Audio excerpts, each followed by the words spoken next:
تعرف على الأضرار المعلنة والأضرار غير المعلنة والخفية لتناولك للسكر. ما هي دكتور؟ تابع الفيديو.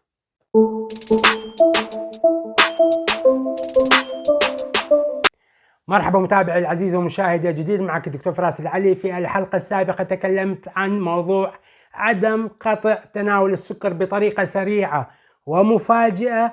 يمكنك التعرف على هذا الفيديو المهم على الرابط هنا وفي آخر الفيديو. وفي الحلقة القادمة بإذن الله تعالى أتحدث عن كيفية التخلص من تناول السكر بطريقة سهلة وصحية وبشكل تدريجي. اليوم خلينا نتعرف على النقاط أو الأضرار المعلنة، وبعدها نتعرف عن الأضرار غير المعلنة لتناولنا للسكر. فهيا بنا. وقبل ما نبدأ لا تبخل علينا باللايك الجميل ودعم القناة والاشتراك بالقناة وتفعيل الجرس ليصل هذا المحتوى الطبي الهادف لأكبر عدد من الناس. نتحدث عن الأضرار المعروفة والمعلنة عن تناولنا للسكر. فهيا بنا. هي 10 أضرار، أنا قسمتها أو جمعت 10 أضرار، هي أكثر ولكن يعني المتعارف عليها. أول ضرر: يؤثر تناولنا للسكر وبكميات كبيرة على صحة الجلد. هذا الشيء يسرع من شيخوخة الجلد. هذه النقطة نقطة مهمة لأخواتنا السيدات واللي يحبوا يحافظوا على صحة جلدهم وشكل جلدهم بشكل يعني يكون مظهر جيد ولائق وشبابي. مو بس للنساء، وحتى الرجال لديهم الحق أن يظهروا بمظهر لائق. فانتبهوا لهذه النقطة. الضرر الثاني هو طبعا موضوع مقاومة الأنسولين. هذا الموضوع منتشر على الإنترنت، يمكنكم التعرف عليه، وإن شاء الله نخصص حلقة عن هذا الموضوع. النقطة الثالثة، الضرر الثالث، هو مرض منتشر بشكل كبير جدا ويعرفه الصغير للأسف قبل الكبير، وهو مرض السكري، والذي انتشر بشكل كبير جدا جدا في مجتمعاتنا. الضرر الرابع وهو عبارة عن زيادة الوزن وتجمع الدهون، والكثير منا يعاني من هذه المشكلة للأسف. وفي هذه القناة أيضا نتحدث عن هذه المواضيع وعن كيفية تخفيف الوزن بطريقة صحية وسهلة، وهدفنا هو خسارة الدهون وليس خسارة الصحة. والمشكلة الرابعة: تأثير تناول السكر على العظام والمفاصل، ويساعد على سرعة فقداننا للمعادن وللفيتامينات المهمة لجسمنا. طبعا ما نقدر ننسى الضرر السادس، وهو يساعد على نمو الفطريات في الجسم، ونمو الفطريات في مناطق معينة، مثل مشاكل الفطريات في الأرجل في مناطق مختلفة. فيجب على الإنسان الذي يعاني من هذه المشاكل أن يقطع تناول السكر، أو على الأقل يخفف من كمية السكر المتناولة. الضرر السابع: يساعد على ظهور الزلال في الجسم وتجمع المياه، وهذا أيضا من أحد هذه المشاكل والأضرار. والضرر الثامن وهو يسبب مشاكل صحية كثيرة لكثير من أعضاء الجسم: الكبد، البنكرياس، الكلى، القلب، الأوعية الدموية. ومن هذه الأعراض ومن هذه الأمراض تنتج وتتشعب أمراض كثيرة. وخذ على مثال من هذه الأمثلة هو ارتفاع ضغط الدم. طبعا نتكلم عن الضرر التاسع، وهو أمراض الجهاز الهضمي. طبعا أمراض الجهاز الهضمي هو الانتفاخات وزيادة إفراز الغازات وجميع هذه المشاكل المؤذية، والتي تسمى، ويوجد أيضا تشخيص شائع، وهو القولون العصبي.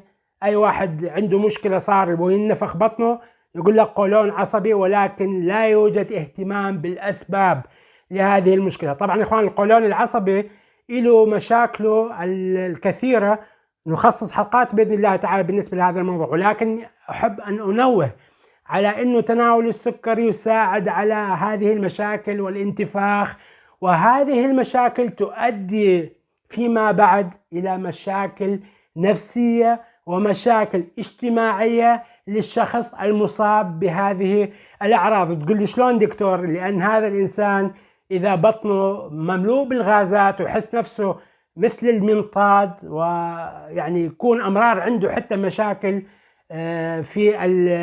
يعني مشاكل في الجهاز الهضمي من الإسهال والإمساك وهذه الأمور كلها، فيصير عنده عقدة اجتماعية للخروج إلى الشارع والالتقاء مع الناس والذهاب للزيارات. هذه مشكلة كبيرة تلقي بظلالها على الحالة النفسية وممكن تؤدي إلى مشاكل نفسية كثيرة نتحدث عنها. خلينا نتعرف على المشكلة أو الضرر المعلن العاشر والمعروف، وهو التعب والإرهاق وفقدنا للطاقة بعد تناولنا لكميات كبيرة من السكر. طبعا في أثناء تناولنا للسكر نحس بانتعاش ونشاط، ويعني وتحس حالك جيد. شربت لك مثلا قنينة من المياه الغازية اللي موجود بها عشرات المعالق من السكر، أو تشرب كمية كبيرة من معالق السكر في مشروبات أخرى، ولكن بعد هذا الشيء تحس حالك أنك تعبت وفقدت للطاقة وكسول وما عندك أي ستيمول أو أي حافز للتحرك والعمل والابتكار يعني العمل.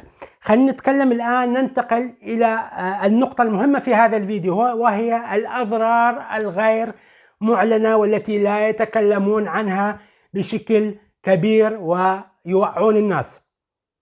إخواني الكرام، هذه النقطة أو النقاط مهمة جدا لكي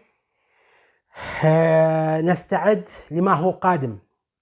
هذه الأضرار لها علاقة أول شيء بالجهاز المناعي.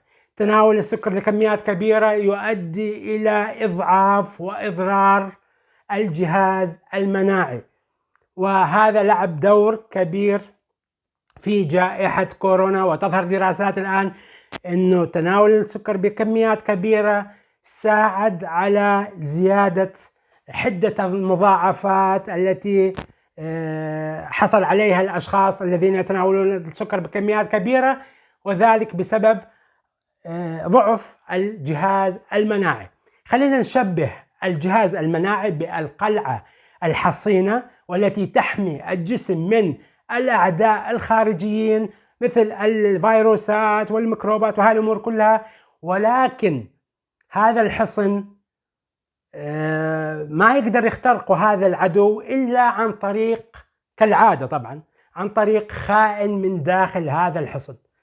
وهذا الدور المزري الغير جيد يلعبه السكر، فهو عبارة عن خائن يكون داخل الجسم والذي يسلم مفاتيح هذا الحصن وهذه القلعة على طبق مو من الفضة، من الذهب، لهذا العدو الخارجي، ويساعد على تسلل الأعداء إلى داخل الجسم. فهذه مشكلة. يقول لي دكتور أوكي، يعني وين الإشكال؟ ما هي المشكلة؟ المشكلة يا أخوان الكرام إنه في الفترة القادمة إحنا بعدنا ما خلصنا من شبح كورونا. الأمور في تطور. أعتقد حسب علم البيولوجيا والأحياء وهذه الأمور كلها، السلسلة الحركية للفيروسات والميكروبات لم تهدأ. فأنا ما أحب أكون نذير شؤم، ولكن أعتقد أنه سوف تكون هناك أيضا جائحات أخرى قادمة في المستقبل، ولذلك يجب علينا أن نهيئ نفسنا من اليوم، من هذه اللحظة، عن طريق تقوية الجهاز المناعي لجسمنا. فإذا إحنا ما تحركنا الآن وما ساعدنا جسمنا بإمكانياته المتوفرة والتي هي تساعد على تقوية هذه المناعة، فسوف يعني نحصل على مشاكل كبيرة للأسف في المستقبل، لأن السكر يضعف من مناعتك، وهذا سبب من أهم الأسباب. يعني عوفك وتركك مشكلة الجلد وهذا أوكي، ولكن المناعة تؤثر على جميع أجزاء الجسم. تؤثر على جميع الأعضاء، تدمر، يعني إذا اخترقوا المناعة واخترقوا هذه الحصن المنيع فسوف تسبب مشاكل كبيرة لأعضاء جسمك أنت في غنى عنها. الضرر المخفي والغير معلن بشكل كبير الآخر هو علاقة السكر أيضا، دوره الخياني في انتشار السرطان. أيضا يوجد دراسات تؤكد دور السكر في زيادة إصابة السرطان للبشر. هذا شيء أيضا مهم، لأن السرطان يساعد الخلايا السرطانية، تحب يعني هي يعني تشبه نفسها بالإنسان، هي أيضا تحب تناول الحلويات والسكر، مو بس الإنسان، الخلايا السرطانية. هذا شيء مهم يا إخوان الكرام، فيجب التقليل من تناول هذه السكر لانتشار أمراض السرطان. للأسف لا أحد يوجد عنده جارانتي أو يوجد عنده ضمانات إنه ما عنده مشاكل في هذا السياق. للأسف اللهم شافي جميع من يعاني من هذا المرض ومن هذه الأمراض، ولكن ساعد نفسك في هذا الاتجاه من التخفيف من تناول السكر، لأن الخلايا السرطانية تعشق تناول السكر والحلويات، وهذا يساعدها على الانتشار. يعني أنت تشبه السكر للخلايا السرطانية مثل محطة الوقود، تمد بالبنزين وتمد بالوقود أو تمد بالطاقة الكهربائية إذا هو صار مطور وكهربائي ويمشي بطريقة سريعة. أحب أبسط لك توصل هذه المعلومة. فعند تناولك للسكر بكميات كبيرة يساعد على تكبير الخلية السرطانية، انتشارها وافتاكها بالجسم. أرجو من هذه الفيديوهات أن تكون فيديوهات توعوية، أساعد قدر الإمكان وأحاول أن أشرح مشاكل وقضايا طبية تساعد على نشر الوعي الطبي، بغض النظر عن يعني الأشياء الكثيرة التي ممكن أن يعني نواجهها بصعوبة نشر هذا المحتوى لأسباب معروفة وأنتم يعني تفهموا هذه الأشياء، ولكن يمكنكم مساعدة هذا المحتوى بالانتشار بدعمه وتفعيلكم للاشتراك والجرس، وتساعدوا نفسكم وتساعدوا الآخرين، ويكون لك صدقة جارية يوم لا ينفع مال ولا بنون. أحبكم بالله، وإلى الحلقة القادمة، وإلى اللقاء.